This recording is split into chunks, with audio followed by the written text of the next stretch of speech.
Assalamualaikum warahmatullahi wabarakatuh.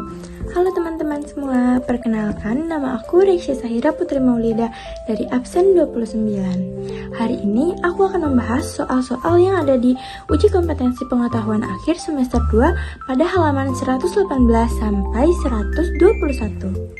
Jadi soal-soal yang akan aku bahas yang pertama ada pada tahun 1511, armada Portugis berhasil merebut kota Malaka di bawah pimpinan Cornelis de Houtman.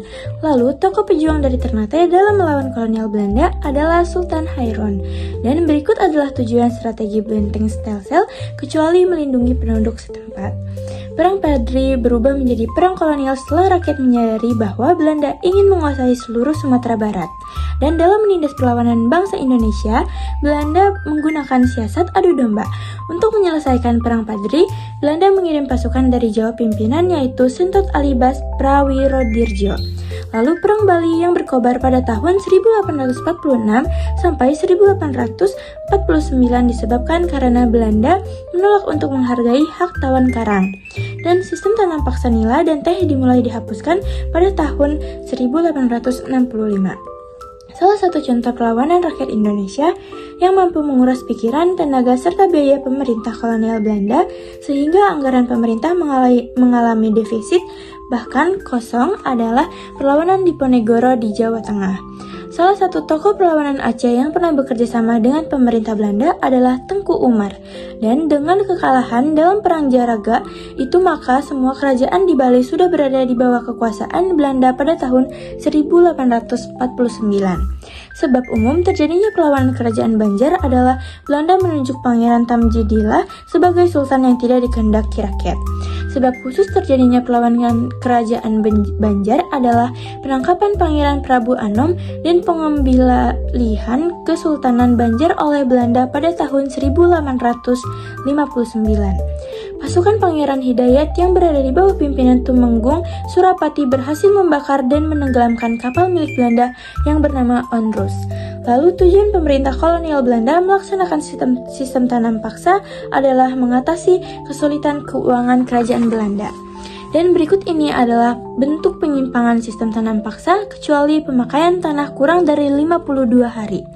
Lalu motivasi kedatangan bangsa Eropa ke dunia timur dapat diungkapkan melalui slogan kolonialisme, imperialisme, dan monopolisme. Lalu, di bidang politik, sistem imperialisme yang diterapkan oleh bangsa Eropa di Indonesia telah menimbulkan akibat runtuhnya sistem kerajaan. Beberapa faktor pendorong keberanian bangsa Eropa melakukan pelayanan ke dunia timur di bawah ini kecuali adanya teori dari Paus bahwa bumi itu datar. Berikut ini adalah kebijakan pemerintah Gubernur Jenderal Dendels kecuali penghapusan penyerahan wajib dan kerja paksa. Berikut ini adalah program kerja Gubernur Jenderal Van den Bosch kecuali penggantian sistem tanam bebas dengan sistem tanam wajib.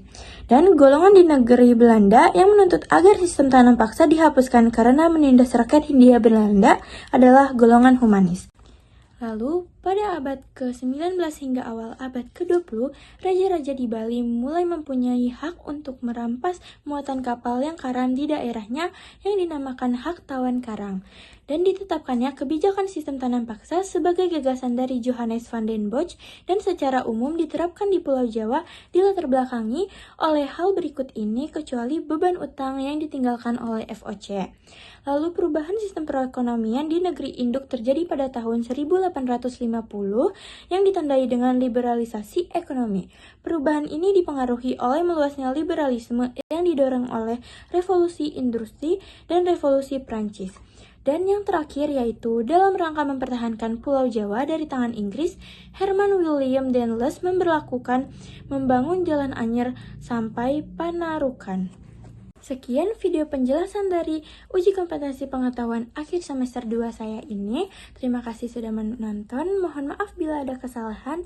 Wassalamualaikum warahmatullahi wabarakatuh.